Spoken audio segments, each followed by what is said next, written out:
here's my 8N. It's a good deal. I've got the seat removed because I'm moving it backwards to give me a little more room. And there's my bush hog.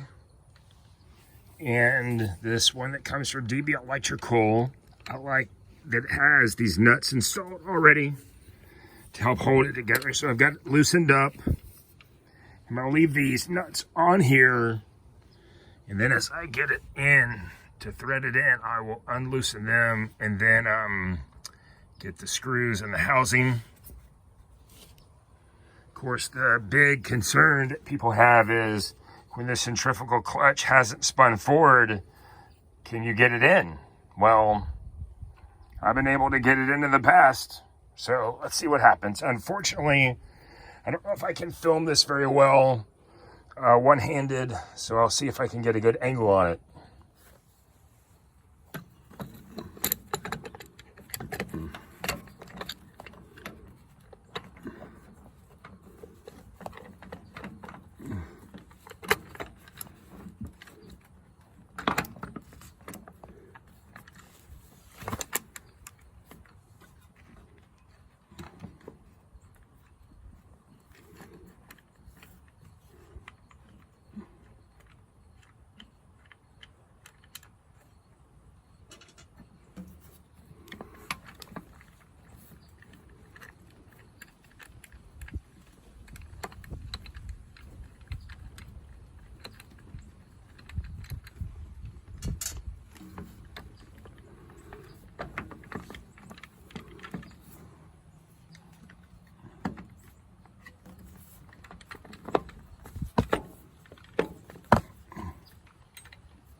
There it is. Now I just need to tighten it in. And you can see that it went in perfectly with the centrifugal clutch extended out. DB Electrical, I bet, would sell way more of these units if they had, like, you know, just some simple informational videos on YouTube. But they don't. Why they don't, I do not know. So I'm making them one with no compensation.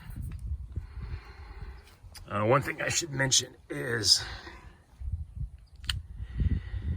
they sell this unit, and I was afraid that, you know, if it may not fit, I would need to return it. And so I wanted, you know, free returns, and that's why I bought it off Amazon Prime. And like I said, this unit was $95, and they also sold this unit for $95, free shipping, you know, Walmart.com. But with Walmart.com, it's not free returns. You gotta, like, pay to ship it back on your own dime. So with Prime, you could ship it back for free. Well, they make one that has the Bendix installed, and that one on, or rather, I take that back. The one without the Bendix on Walmart's website, the SFD 00091. 0091 is $83, and with the Bendix is $95. But on Amazon, it's $95 without the Bendix, but free returns. And with the Bendix, it's $154. So, and I think people probably buy that $154 one because, like me, they're like, well, I want to be able to have the free returns. Well, here's the tip. This is a good tip.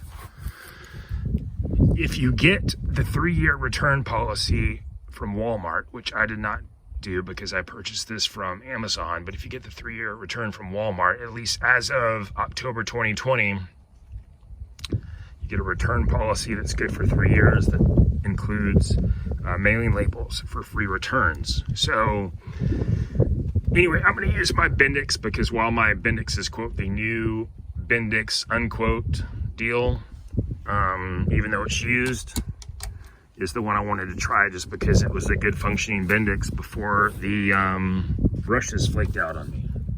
I don't know, that may be a bunch of information I just gave that y'all are like, why did he tell us that? But I think that might help some people. So I'm gonna finish screwing this, threading this in, and then I'm gonna wire it all up, and we're gonna give it a crank, and we're just gonna see, you know, if it turns over the motor. And if it does, then I'm gonna come back later this week and start reassembling things. It's got a new fuel tank, and I mean, it doesn't look like it's got a new fuel tank, but it's got a new fuel tank that I just put in. I got from Allstate Ag Parts. Perfect replacement for the original, just perfect. Very happy with them and their price.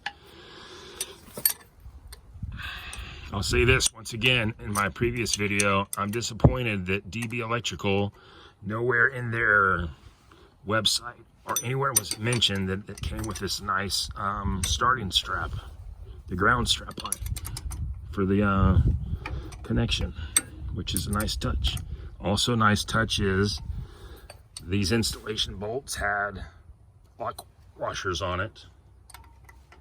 You know what? It just looks good. It's a good looking deal.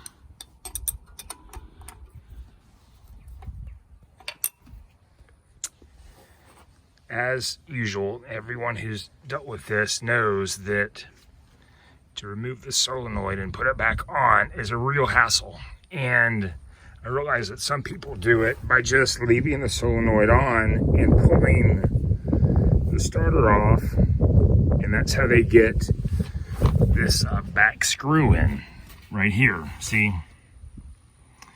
And for those of y'all who don't know, this connector right here needs to be facing the engine block, and it's not required you to have this screw to crank the engine, but it's helpful to have it attached just for solidarity of this whole unit. That said, this solenoid came from Tractor Supply, and its wing ear mounts, it's a 12 volt solenoid, did not exactly match up with the holes drilled by DB Electrical, but not a big deal. I was able to get it in, and I screwed this backside in first and then kind of jockeyed with it. I was able to get this one in, and then I tightened this strap down. So it's all solid, good to go. I'm gonna put the battery on it and give it a crank. Hopefully it cranks. I mean, it's not gonna run, obviously. There's the engine hood's off, and so is the gas tank, but we just need to get it to crank. And I probably should also charge the battery, but I'll do that after I try cranking. Let's see what happens.